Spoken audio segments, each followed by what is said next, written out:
네, 지금부터 4조차 3교시를 시작하도록 하겠습니다.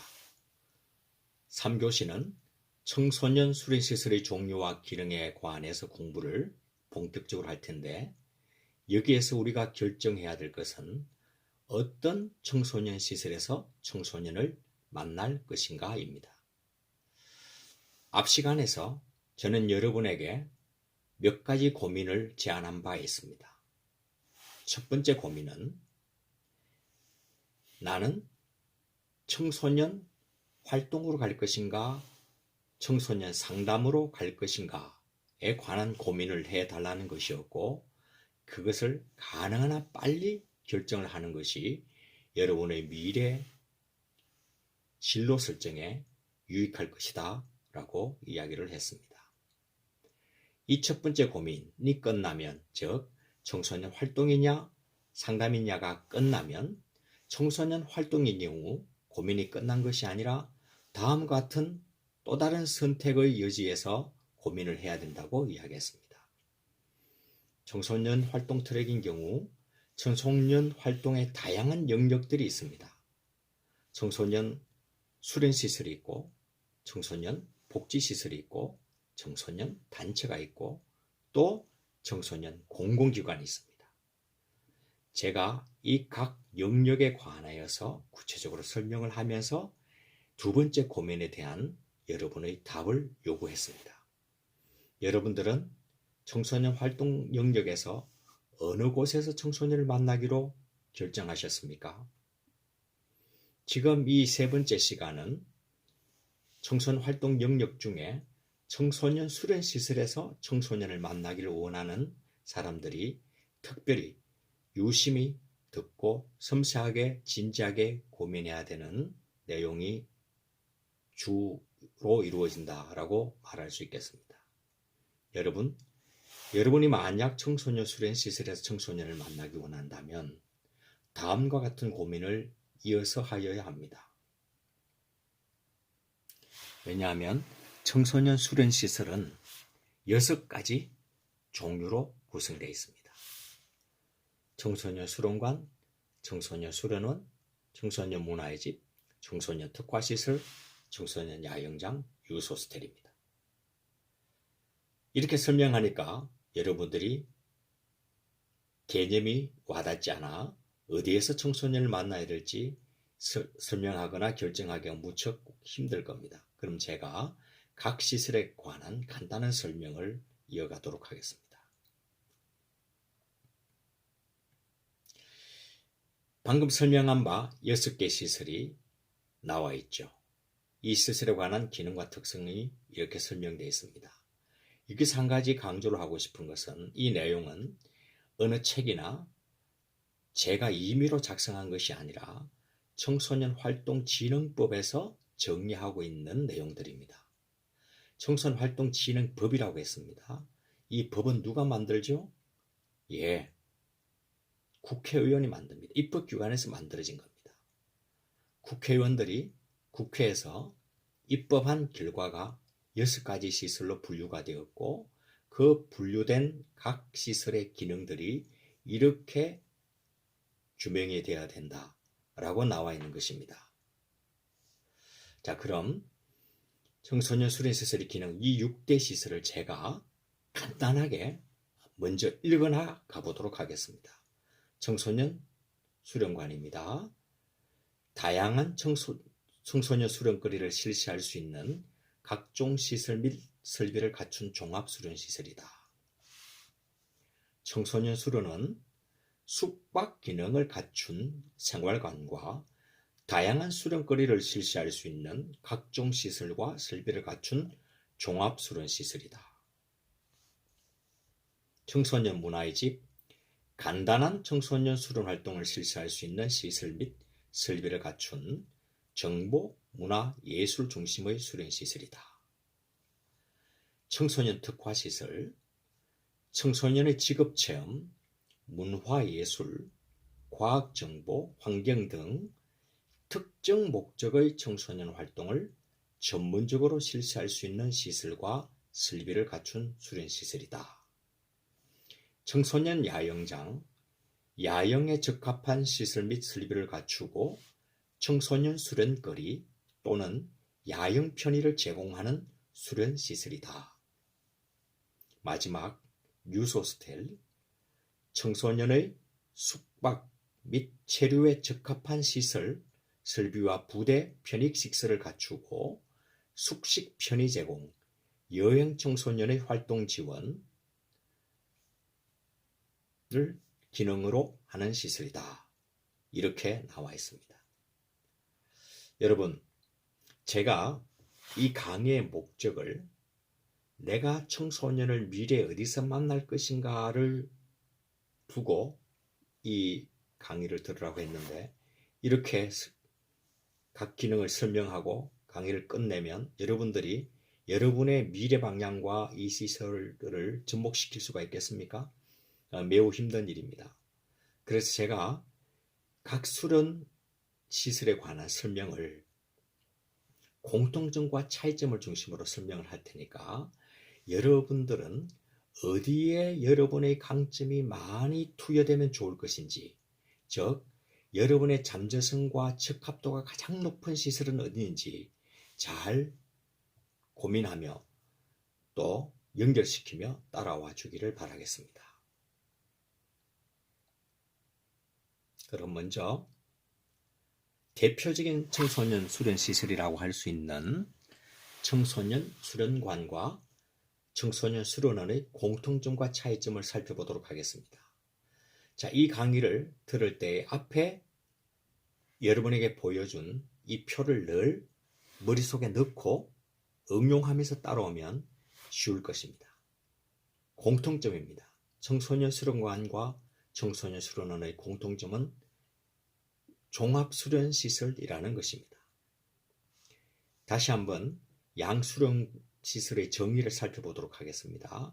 청소년 수련관은 다양한 수련거리를 실시할 수 있는 각종 시설 및 설비를 갖춘 종합수련시설이다. 또 청소년 수련원은 숙박 기능을 갖춘 생활관과 다양한 청소년 수련거리를 실시할 수 있는 각종 시설과 설비를 갖춘 종합수련시설이다. 제가 이렇게 동일한 색으로 표현했듯이 공통점은 종합수련시설입니다.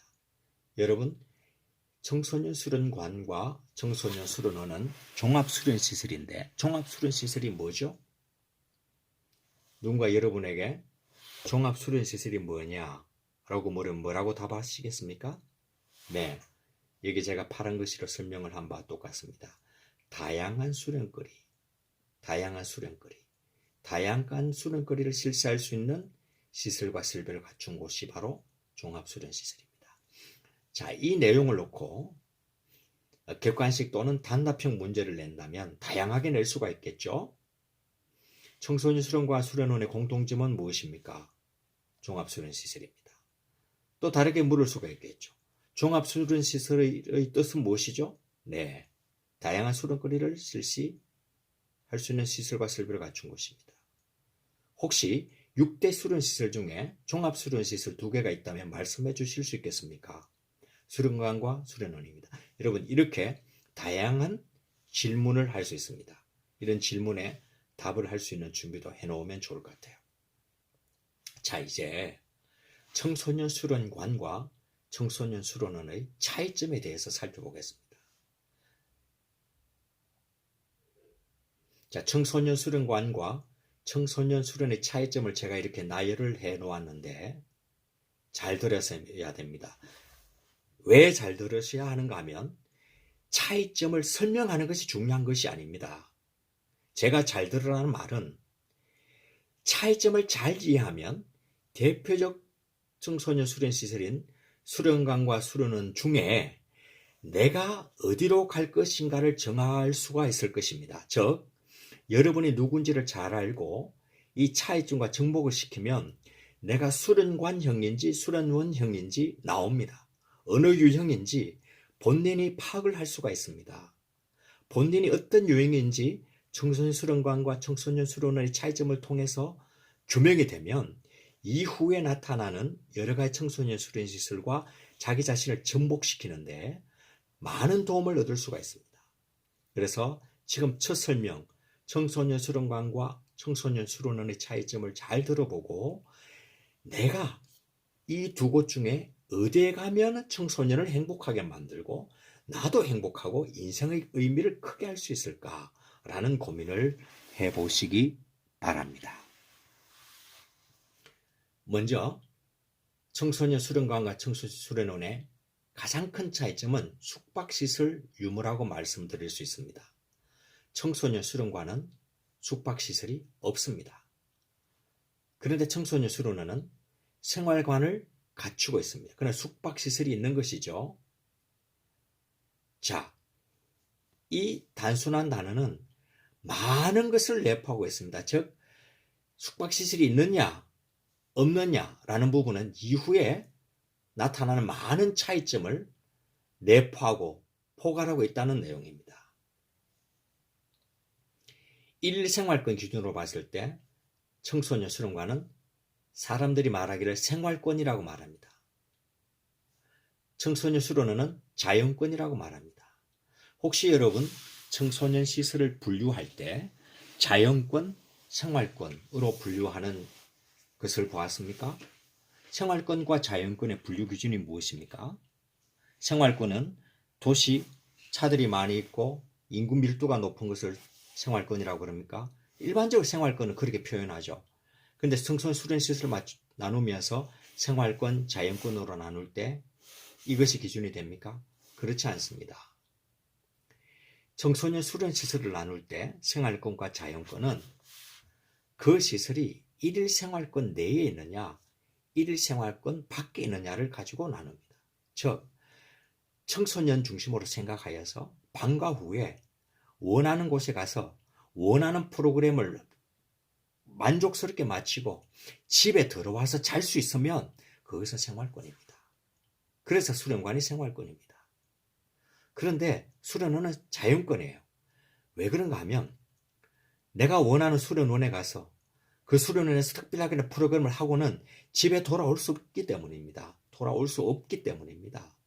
그래서 일일생활권 밖에 있는 것이고 자연권이라고 하는 것입니다. 수련관과 수련원은 입지 조건의 차이도 있습니다. 수련관은 입지 조건이 지역 청소년 및 학교와 접촉이 용이한 곳에 자리하고 있습니다. 그러나 청소년 수련원은 그렇지 않습니다. 청소년 수련관이 입지 조건으로부터 자유롭습니다. 청소년 수련원은 특수한 자연 환경을 가지고 있느냐 없느냐 이것이 매우 중요한 포인트입니다. 즉 강이나 산이나 바다 등 특별한 자연 환경을 배경으로 하고 특화된 곳이 바로 청소년 수련원이죠. 당연히 프로그램의 차이도 있습니다. 청소년 수련관은 동아리 활동, 문화예술 활동, 진로 지도 활동, 청소년 운영위원회 등 참여 활동, 지역사회 봉사활동, 활자가 빠졌네요. 다음에 넣도록 하겠습니다. 방과 후 아카데미 등 이런 프로그램들이 주를 이루고 있고요. 청소년 수련원은 오리엔티어링, 숲체험, 챌린지 코스, 환경보호, 단체 협동놀이, 모험활동, 캠프파이어 등이 주를 이루고 있습니다. 여러분, 청소년 수련관 생활권에서 캠프파이어 할 수 없겠죠? 챌린지 코스, 청소년 수련관에서 할 수 있는 프로그램이 아니죠? 이런 겁니다. 집단의 크기도 차이가 있습니다. 청소년 수련관은 소중규모 그룹을 대상으로 합니다. 평균적으로 그렇다는 말입니다. 수련관에도 강당이 있기 때문에 몇백 명이 모인 행사를 할 수 있어요. 그러나 보편적으로 일반적으로 목적으로 하는 그러한 그룹은 소중규모입니다. 소중규모는 5명에서 50명 내외를 한 단위로 하고 있습니다. 청소년 수련원은 중대규모입니다. 50명 이상이죠. 만남의 특성도 차이가 있습니다. 청소년 수련관은 규칙적이며 지속적인 만남을 특징으로 하고 있고요. 청소년 수련원은 일회성 또는 불규칙한 만남을 특성으로 하고 있습니다. 또 여기 매우 중요한 내용 하나가 있는데요. 청소년 수련관은 공공위장 위주입니다. 공공기관 위주예요. 청소년 수련원은 민간 위주입니다. 자, 청소년 수련관에 관해서 조금 설명을 더 할게요. 여기서 공공기관 위주라는 것은 우리나라 법에 청소년 수련관을 행정구역 시군구의 1개소 이상 의무적으로 설치할 수 있도록 해놨습니다. 설치하도록 해놓았습니다. 이게 대단한 혜택입니다. 대단한 복지죠. 시, 군구, 행정구역이 시냐, 군이냐, 구. 그러면 청소년 수련관은 1개소 이상 의무적으로 설치를 하라. 이렇게 나와 있는 것입니다. 1개소 이상 설치 않으면 감옥소 가는 것은 아닙니다.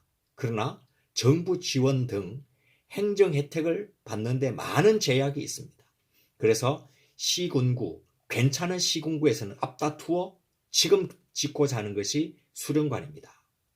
자, 여기서 한 가지 더 덧붙일게요. 여러분, 청소년 수련관은 공공기관 위주라 그랬습니다. 공공기관이 무엇입니까? 짓는 것도 정부 또는 지방정부에서 짓고 운영도 정부 또는 지방정부에서 운영하는 것입니다. 다 책임지는 것입니다. 무슨 말을 하고 싶은가 말하면 청소년 전공을 하시는 여러분, 공무원 시험 따로 공부할 이유가 없는 것이에요. 공무원 시험 따로 공부하지 마십시오. 만약에 여러분들이 청소년 지도사 국가자격증 2급을 따고 청소년 수련관에 들어가면, 다시 말하면 공공기관에 들어가면 여러분의 신분은 준공무원입니다. 여러분 월급을 시군, 구, 구청, 정부에서 주는 거예요. 국가에서 주는 것입니다. 여러분의 직업 국가에서 책임지는 거예요. 공무원하고 무슨 차이가 있습니까? 그런데 청소년 학과에 들어와서 공무원 하겠다고 공부하는 친구가 종종 있어요. 그럴 필요 없습니다. 열심히 위대한 청소년 지도사, 멋지는 청소년 지도사가 되어서 갈고 닦으십시오. 연마하십시오. 그리고 원하는 청소년 수련관에 들어가십시오. 그러면 여러분들은 공무원이 되는 것입니다. 이 사실을 알고 여러분 청소년 전공, 청소년 활동을 선택했으면 올인하길 바랍니다. 선택하셨으면 집중하시고 온 생명을 달걸고 온 혼을 달걸어서 그 길을 끝까지 돌파해 주시기 바랍니다. 또 청소년 수련원을 민간 위주라고 했는데, 이 민간 위주라고 해서 개인이니까 마음대로 한다, 이것이 아닙니다. 청소년 수련원 허가를 받기 위해서는 국가나 지방정부의 매우 꼼꼼하고 섬세하고 냉정한 검사를 맡아야 되고 허가를 맡아야 됩니다. 그리고 민간 위주지만 공공적 성격이 있는 것입니다. 왜냐하면 정부 또는 지방자치단체 허가를 맡아야 되기도 하고, 또 정부의 평가를 받습니다. 2년에 한 번씩 평가를 받도록 되어 있어요. 그리고 청소년 수련원을 민간의 개인이 지었지만 모두가 거룩한 뜻, 아름다운 뜻을 가지고 청소년 수련원을 지었습니다. 과거에 자기 땅을 내어놓고 자기 재산을 넣어놓고 자기의 남은 모든 유산을 청소년을 위해서, 미래 세대를 위해서 헌신하고자 희생하고자 한 사람들이 지은 것이 바로 청소년 수련원입니다. 가끔씩 개인적인 이윤을 쫓아 사는 유감스러운 분들도 계시지만 90% 이상은 참으로 공공적인 성격을 띠고 아름다운 희생의 정신을 가지고 운영하고 있는 것이 바로 청소년 수련원입니다. 자, 제가 청소년 수련관과 청소년 수련원의 차이점에 대해서 설명했습니다. 상당히 빠른 속도로 설명하여서 또 온라인이라 설명을 줄여가면서 한 내용이라 여러분에게 이런 요구를 하는 것은 무리라고 생각할 수가 있습니다. 그렇지만 한번 물어보겠습니다. 여러분, 이 차이점을 들어보시고 여러분들은 어디에서 청소년을 만나는 것이 좋겠다고 생각하셨습니까? 여러분하고 맞는 곳은 청소년 수련관입니까? 청소년 수련원입니까? 자, 여러분, 이 차이점의 목적은 이것입니다. 정리한 바와 같이 여러분들은 어디에서 청소년을 만나는 것이 더 좋겠습니까? 수련관입니까? 수련원입니까? 깊이 고민하시는 한 주가 되기를 바라면서 강의를 마치도록 하겠습니다.